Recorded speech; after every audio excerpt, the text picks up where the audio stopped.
क्यों बेटा रतन, तुम्हें कोई काम मिला या नहीं बेटा? पूरे दिन बस काम काम और काम, ठीक से खाना भी नहीं खाने देंगे आप हमें। काम की बात ना करूं तो और क्या करूं? खाना भी भाई के पैसे से खा रहे हो, शर्म नहीं आती तुम्हें? खाऊंगा ही नहीं मैं, हर वक्त बस खाने के बारे में सुनाते रहते हैं आप। खाना छोड़कर नहीं उठते रतन, मैं ऐसे नहीं कह रही हूँ, तुम्हारी भलाई के लिए ही तो कह रही हूँ।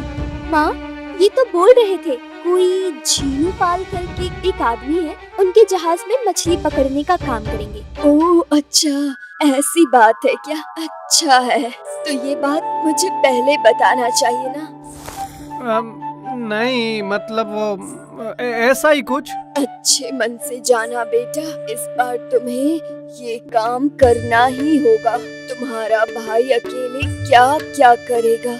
हाँ ठीक है, देखता हूँ मैं, पहले दाल तो दीजिए, आपको खाने के वक्त ही ये सब कुछ याद आता है।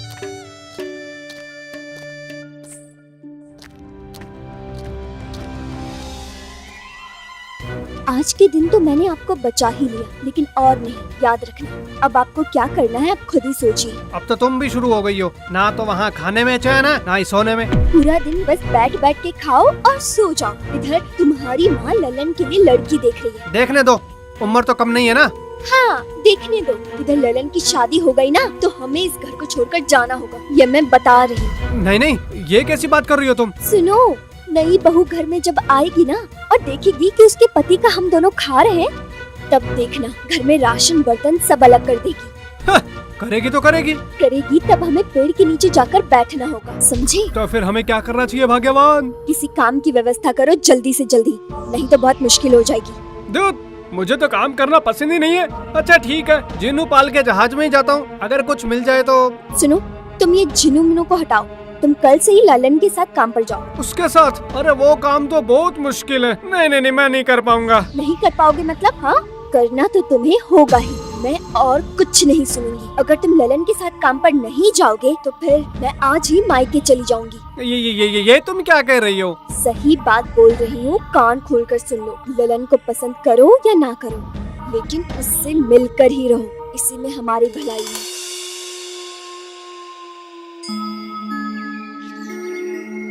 अरे, क्या वो खबर सुनी है? समंदर की उत्तर दिशा में किसी व्यापारी के जहाज को समुद्री डाकुओं ने लूट लिया है।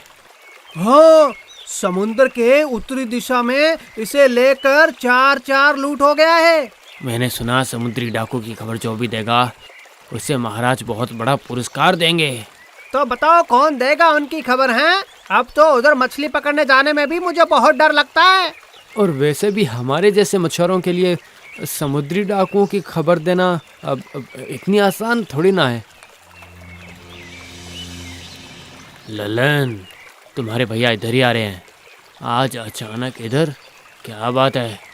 ए ललन सुन, तुम्हारे साथ कुछ बात करनी है। भैया बताइए क्या बात है? देख भाई, तू तो जानता है कि मेरे पास तो कोई काम है नहीं। अगर तू मेरे साथ राजी होता है तो मैं तुम्हारे साथ मछली पकड़ने चल सकता हूँ।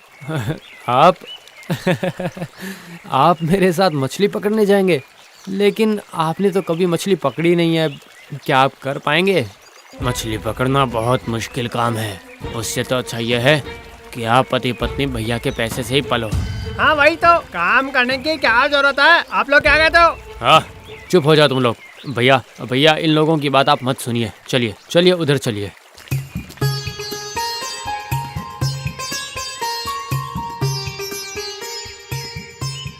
भैया भैया, आप काम करना चाहते हैं ये तो बहुत अच्छी बात है, लेकिन ये बहुत मुश्किल काम है भैया। आप सह पाएंगे क्या? हाँ हाँ बिल्कुल सह पाऊंगा, और दोनों भाई मिलकर काम करेंगे। इसमें जो भी लाभ होगा हम दोनों आधा आधा बांट लेंगे। इसमें से कुछ इधर उधर मत करना, तू समझा? हाँ हाँ, वो हम लोग देख लेंगे। कल सुबह आप तैयार रहना, ठीक है? ठीक है, मैं तैयार रहूंगा।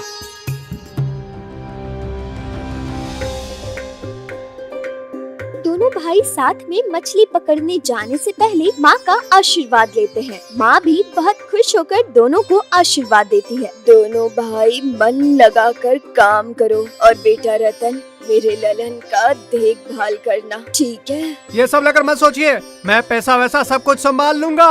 माँ, आप इतनी चिंता मत करिए, हम लोग आराम से मछली पकड़कर वापस आ जाएंगे। भगवान का नाम लेकर अब दोनों निकलो। भगवान तुम्हारी रक्षा करे।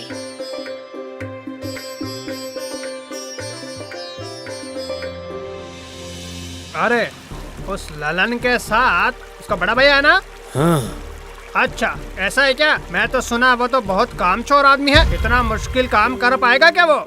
जब लल्लन ने उसको अपने साथ लिया है तो कुछ सोच समझ कर ही लिया होगा। अपने बड़े भैया है, छोड़ थोड़ी ना सकता है। जिसको देखो वो ललन के गुणगान करने में लगा हुआ है। क्या मैं कुछ नहीं हूँ क्या? इस ललन के कारण सबके सामने मेरी इज्जत का भाजीपाला होता है। भैया आप तैयार हैं क्या? चलिए निकल जाते हैं यहाँ। हाँ बस हो ही गया। चल निकलते हैं।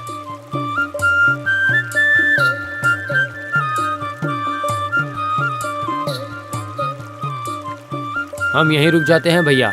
पानी यहाँ पे एकदम शांत है। ठीक से देखिए भैया, मैं अब कैसे ये जाल फेंकता हूँ। जाल उठाकर ललन उसको समुद्र में फेंक देता है। उसके हाथ का जादू देखकर रतन की आंखें बड़ी बड़ी हो जाती है।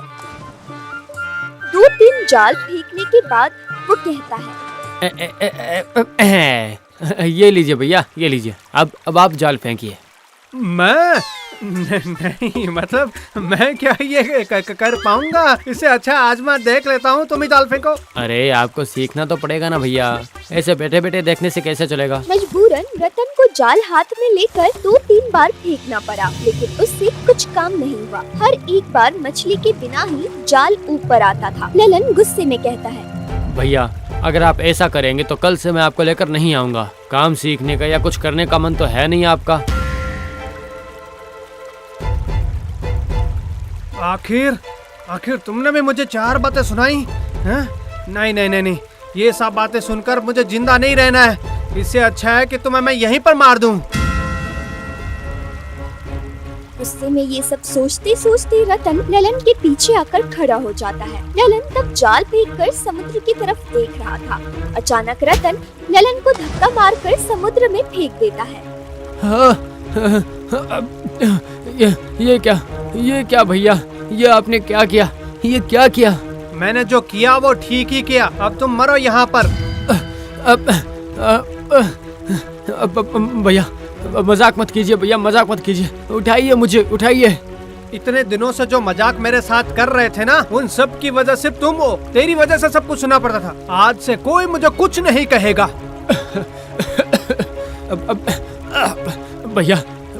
भैया मुझे छोड़कर मत जाइए। भैया मैं यहाँ से कभी नहीं वापस आ पाऊंगा। भैया मुझे छोड़कर मत जाइए। भैया मैं भी नहीं चाहता हूँ कि तुम वापस आओ।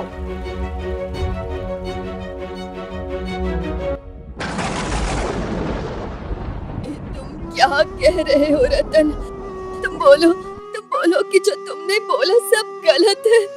अगर मैं ऐसा कुछ कह पाता तो मुझे ज्यादा खुश कोई नहीं होता माँ। लेकिन ये सब हुआ कैसे? मैं भी ठीक से कुछ समझ नहीं पाया। लल्लन ने कहा कि वो आखिरी बार जाल फेंकेगा। मैं तब जहाज का लंगर उठा रहा था। अचानक कुछ बड़ा जाल में गिरने की आवाज आई। मैंने तुमसे कहा था कि तुम उसका ध्यान रखना। ललन वापस आओ बेटा, वापस आओ। मुझे कैसे पता चलेगा कि पानी में ललन गिर गया है? चिल्लाने की कोई आवाज भी नहीं आई। तो क्या किया आपने? लंगर उठाने के बाद जब मैं वापस आया तो ललन मुझे कहीं पर भी नहीं दिखा था। मैं चिल्ला कर बुला रहा था, मुझे कोई आवाज सुनाई नहीं दी थी। माँ आप रोइए मत, आपका बड़ा बेटा है ना, मैं भी हूँ। हम सब संभाल लेंगे, देखिएगा।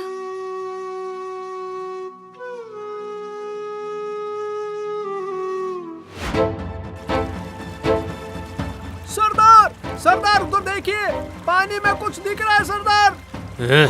क्या कह रहे हो तुम? दो जरा मुझे देखने दो। देख तो देख। हे जहाज उस तरफ घुमाओ, उस तरफ घुमाओ।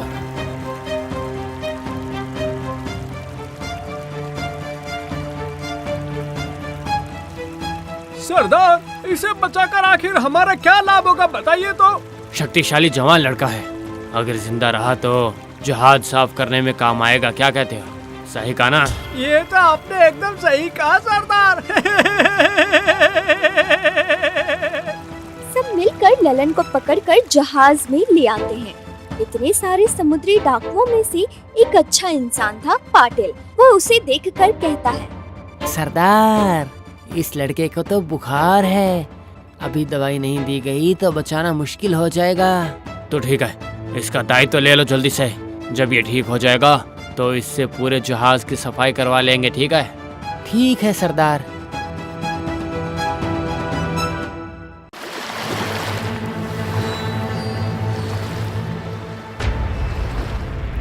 तो बताओ अभी कैसा लग रहा है?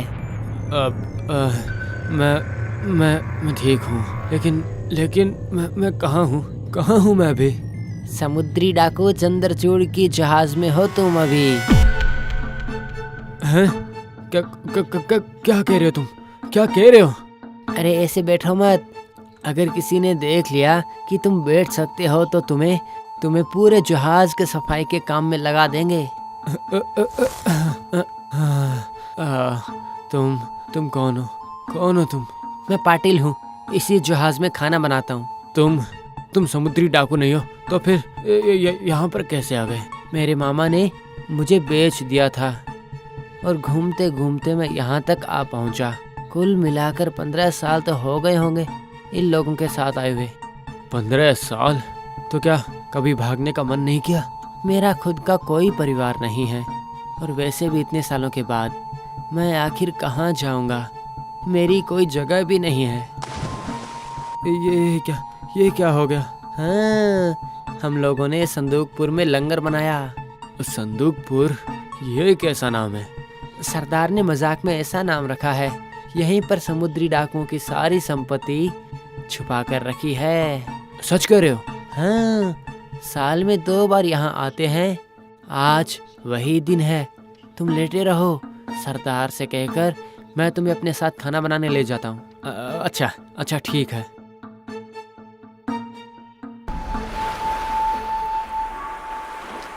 पाटिल के अनुरोध से ललन उसके साथ खाना बनाने के काम में लग जाता है। इतना ही नहीं, हर एक समुद्री डाकुओं के साथ अच्छा व्यवहार भी करता है। कुछ दिनों में पाटिल की बहुत गुप्त बातें ललन को पता चल जाती है, लेकिन वहाँ ललन को अच्छा नहीं लग रहा था। एक दिन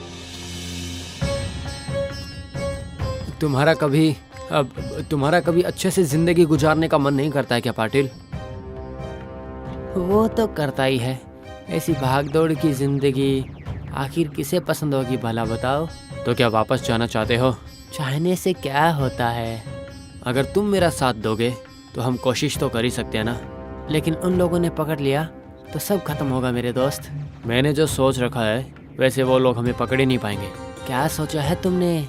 जहाज लूटते समय जो जहर तीर में लगाया जाता है ना, अगर वही जहर हम सबके खाने में मिला देंगे तो एक ही बार में सब खत्म हो जाएंगे। अगर सब मर जाएंगे तो हम दोनों इतने बड़े जहाज को चलाकर वापस आखिर कैसे जाएंगे?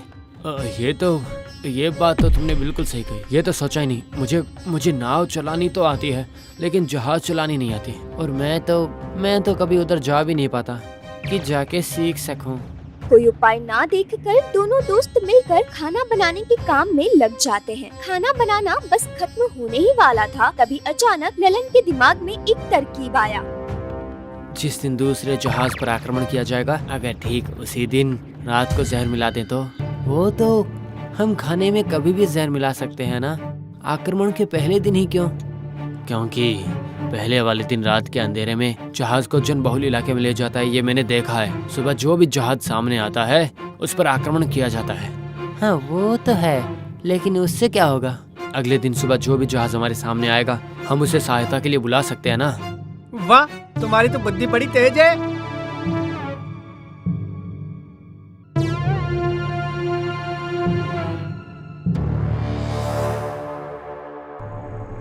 आज वही दिन है दोस्त। मैं खाने में जहर मिला देता हूँ, साथ में थोड़ा इत्र भी दे दूंगा। किसी को भी जहर के बारे में पता भी नहीं चलेगा। हमारी आज़ादी में अब ज्यादा वक्त नहीं है दोस्त। ये खाना खाकर सारे डाकू हमेशा के लिए गहरी नींद में सो जाएंगे और कल हम लोग आज़ाद हो जाएंगे और खुली हवा में सांस ले पाएंगे। योजनानुसार सारे डाकुओं को जहर मिला हुआ खाना दे दिया जाता है। जहर मिले हुए खाने को खाकर सब हमेशा के लिए सो जाते हैं। इस तरह दोनों दोस्त की बुद्धि से सारे डाकुओं को मौत की नींद आ जाती है।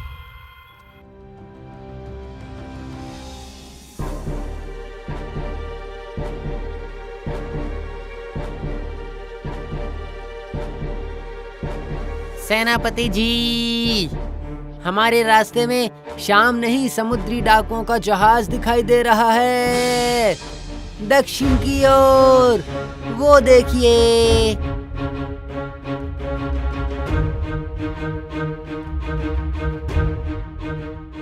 सैनिकों, सब तैयार रहो।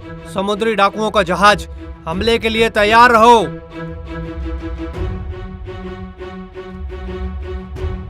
दो आदमी के हाथ दिखाई दे रहे हैं सेनापति जी।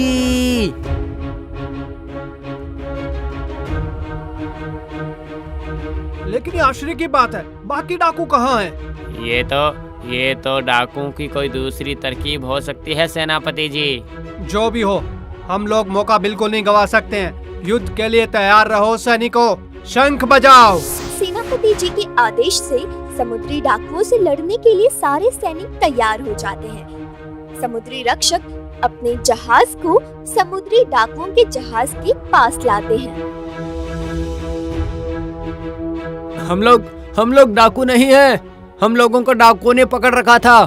हम लोगों ने दिमाग लगाकर सबको जहर देके मार दिया है। मैं श्रीमंत नगर का सेनापति विक्रम राज हूँ। तुम लोगों पर कैसे विश्वास करूँ? सेनापति जी, अगर हम दोनों दोस्त आपके अधीन हो जाएं तो तब तो आप हमारी बात मानेंगे ना सेनापति जी। यहाँ पर कोई भी डाकू अब जिंदा नहीं बचा है। आखिर में ललन और पाटिल को अपने जहाज में लाकर डाकुओं के जहाज की जांच करने के लिए सेनापति जी को सैनिक भेजना पड़ा। दोनों दोस्तों की बात सच जानकर और भी सैनिक उस जहाज में भेजा गया। फिर सेनापति जी के आदेश से दोनों जहाज को साथ में श्रीमंत नगर राज्य की ओर ले जाया गया।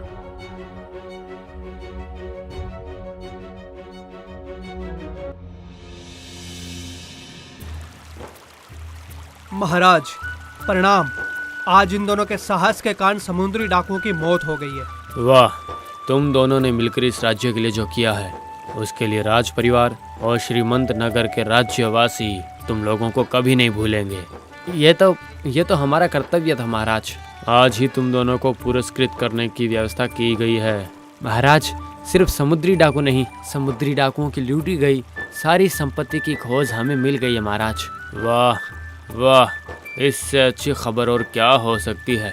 राज्य के जितने भी व्यापारियों को समुद्री डाकुओं से जितना नुकसान हुआ था उन सब की भरपाई अब हो जाएगी। ललन, तुम आ गए बेटा। तुम्हारे लिए मैं कितना रोई पता है। अब और मत रोइए माँ, अब मैं तो वापस आ गया हूँ ना, अब और कोई चिंता नहीं है। मैं जानती थी तुम आओगे। तुम्हारे भैया ने कहा तुम पानी में गिर गए थे। उसके बाद तुम्हारी कोई आवाज नहीं आई। तुम चलो बेटा तुम घर चलो। नहीं माँ, अब मैं घर वापस नहीं आऊँगा। भैया भाभी कोई भी नहीं चाहते कि मैं घर वापस आऊँ माँ। इससे अच्छा आप मेरे साथ चलिए माँ। ऐसी बातें क्यों कर रहा है तू? क्योंकि उस दिन